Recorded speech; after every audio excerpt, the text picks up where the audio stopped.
Want a quick 10-minute wrap-up of the week's compliance news?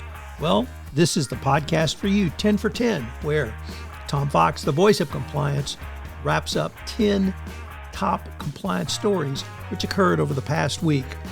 If you don't know, Tom has a daily news podcast, appropriately called the Daily Compliance News, and 10 for 10 wraps up the week. So get up on a Saturday morning, have a great cup of coffee, and check out 10 for 10, the podcast which gives you the week's top compliance news.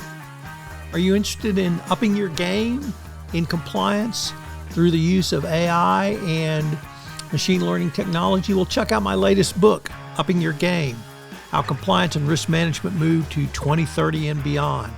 You can check it out in the show notes. I've got a link to the purchase at Amazon.com. Upping your game. As many of you know, I live in Kerr County and near Kerrville, Texas. We suffered a devastating flood on Friday, July 4th, and I'm going to have information on how you can help the victims of the flood at the end of this podcast. Please think about us. And now, the top 10 compliance stories for the week ending July 12, 2025. From the Financial Times, and one of the most disturbing stories, frankly, we've seen in some time, the worldwide consulting group, Boston Consulting Group, was actually involved in modeling plans to relocate Palestinians from Gaza. This story broke, as I said, in the Financial Times, and it is led to the firing of two partners at BCG who allegedly misled the firm on what they were doing. There have been several demotions of partners who either approved or should have known about this. It's an incredibly troubling story about a consulting group that clearly lost their way, and now they are going to pay a very long and substantial reputational hit for this. Next up from Bloomberg, the Spanish Prime Minister Pedro Sanchez announced new anti-corruption mechanisms to overcome a graft scandal involving two close collaborators. These barrage of mechanisms, as described by Bloomberg, will allegedly help to overcome some of the issues that have plagued Sanchez. He apparently has offered, or at least considered, resigning, but has decided he didn't do anything wrong. So, imagine a politician with that. Talking about somebody who did something wrong, well, Elon Musk's Grok chat box has gone completely Hitlerian and anti-Semitic with anti-Semitic posts on X this week. The intelligence chatbot praised Hitler after fielding a query about a user's comments on the flooding in Kerr County, Texas. This is a huge scandal. It's not known what Mr. Musk thinks of it. The president of X resigned, although it's not clear if it had to do with this scandal or not. Nevertheless, clearly inappropriate conduct by X in this matter, and once again, the fallout will be severe. From Reuters, it turns out, or it looks like, the Securities and Exchange Commission and SolarWinds have reached a preliminary deal to end the SEC lawsuit against SolarWinds for their alleged false statements or false reporting after their SolarWinds cyber hack. SolarWinds claims that whatever happened did not rise to the level of securities violation under the prior SEC or under the prior administration. They brought a claim for failing to notify investors appropriately. And our final story comes to us from a second story from Bloomberg, and it's that Goldman Sachs wants a loyalty oath. And from employees, it's plans to ask junior bankers to confirm their loyalty on a regular basis in a bid to limit advances from talent-hungry buyout firms. The investment bank will ask new analysts to certify every 3 months that they haven't lined up jobs elsewhere. So you can see where this was going to go, that at some point they're going to have to certify that, hey, haven't even looked for jobs. And it's going to be they haven't even thought about a job. Boy, talk about loyalty oaths from President Trump. Well, now it's permeated down to Goldman Sachs. I wonder what could be happening next. Next up from ESPN, and a very interesting story about conflicts of interest. It turns out that the executive director of the National Football League Players Association, i.e. the Players Union, also works for the private equity group, which is trying to purchase ownership in NFL teams. So let me get this straight. The union guy works for the management guy, or the guy that wants to be the management guy. I wonder how the union approved that.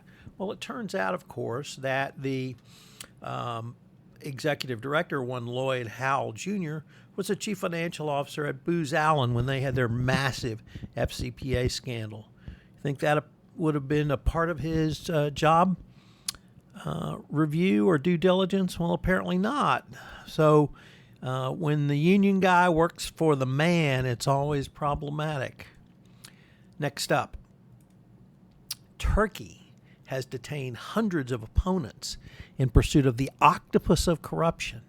So over 500 have been detained in just 9 months, according to a Reuters review of a sprawling investigation. Turkey's president has called the probe an octopus whose arms stretch to parts of Turkey and beyond. I wonder when President Trump is going to start claiming that corruption is permeating all of the Democrats going forward. Nevertheless, it's a significant development for the country of Turkey. Our next story comes to us from the Wall Street Journal, which reports that a stadium developer, the Oakview Group, was charged with conspiring with a rival to rid the bid process for constructing a new arena in Austin, Texas. The CEO, or now former CEO of the company, told a rival that the rival would receive contracts to operate concessions and sell premium seats if it did not compete against his company to build the new arena. This turned into the Moody Arena in Austin, Texas. I've attended shows and events at the Moody Arena. It's a very nice arena. Nevertheless, when you engage in bid rigging, that's illegal conduct. The indictment does not name the other company, but Justice Department officials identified it as the live entertainment company Legends. Interestingly, the now former CEO, Timothy Lewick, has denied all charges and said he did nothing wrong, that he put together a great deal, probably a big, beautiful deal, no doubt, to get the stadium built, and he's fighting the individual charges against him. So it's going to be interesting to see what happens as the company has settled out with the DOJ, the antitrust division, on this matter going forward. Our next story again comes to us from Reuters, which reports that the United Kingdom wants to ban NDAs around going forward. So they plan to ban them where they use employers are using to silence harassment or discriminating against them.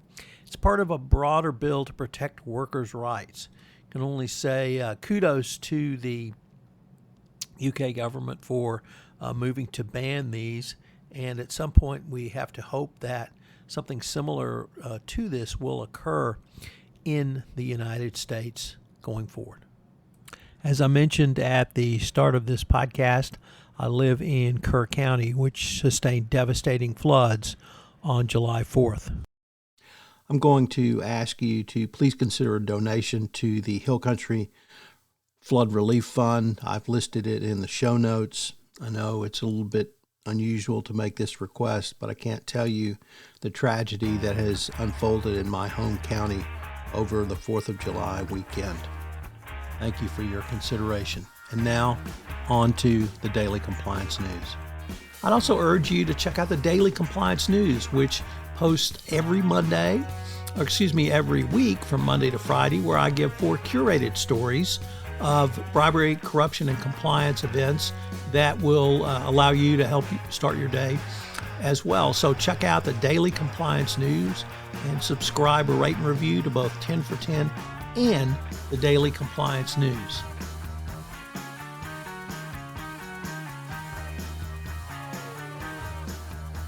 Thanks so much for listening to this episode of 10 for 10. I hope you'll check out the newest podcast in the Compliance Podcast Network, the Compliance Tip of the Day. In Compliance Tip of the Day, I give a 5 to 8 minute summary of one tip that you can integrate into your compliance program or put together for greater compliance program efficiency.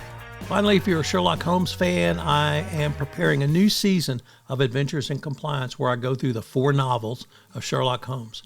Hear it on the Compliance Podcast Network.